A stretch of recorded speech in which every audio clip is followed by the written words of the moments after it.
into the three things that you did and how I could extrapolate that into the current situation. Let me actually push you on that a little bit more. Let me actually push you on that. You waited for 22 years, Sachin. You waited for 22 years to lay your hands on that World Cup trophy. From 1989 to 2011, you played 6 World Cups. You scored the highest, in several World Cups. 673 in South Africa, one of your best. 1996, you were brilliant.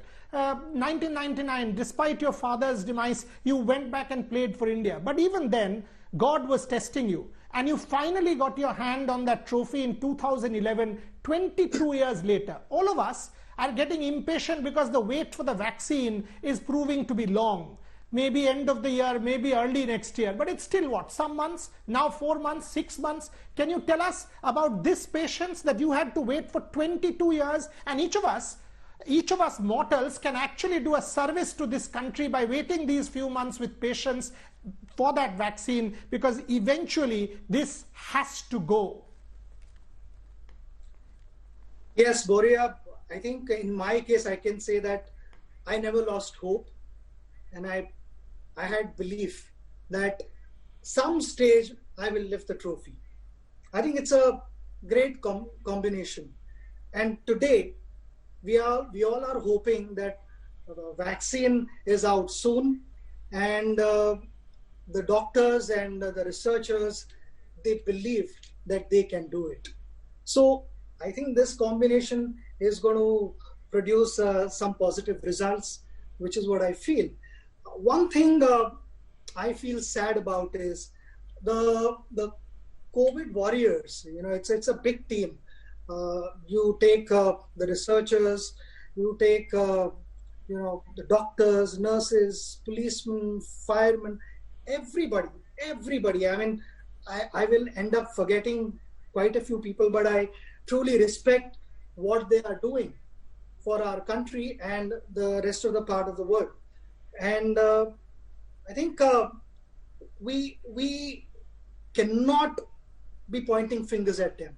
Rather, I would say that we should appreciate what they are doing, because they are out of their comfort zones and they are risking their lives so that it could be a better world for all of us. So we need to applaud them.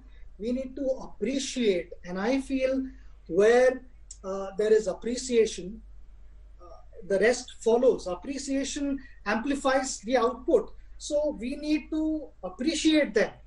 I mean, I've known number of friends who've not been able to go back home for number of weeks, and that's a massive sacrifice.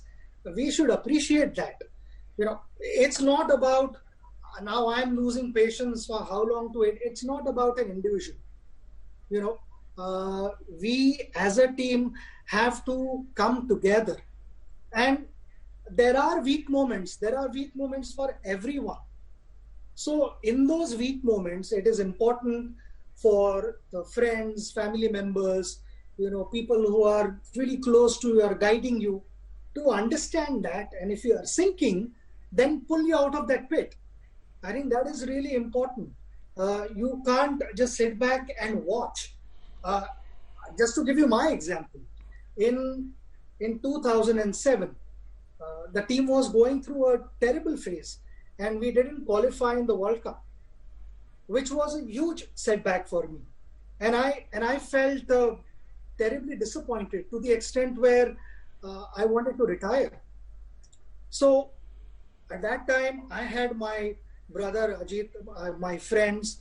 I also spoke to Sir Vivian Richards, and all those guys pulled me out of that. Without that, it wouldn't have been possible. At home, I had Anjali, I had kids, I had her parents, my mother was there. Everyone was together, my brothers, my sister, everyone was there with me. So I think it is really important to identify that and pull that person out of it. It's going to be a teamwork, and the teamwork, we have a massive team. It's the whole world which becomes one team. So we have to share our experiences with each other and make sure that we don't continue repeating those mistakes. And that is the only way we'll be able to overcome this challenge.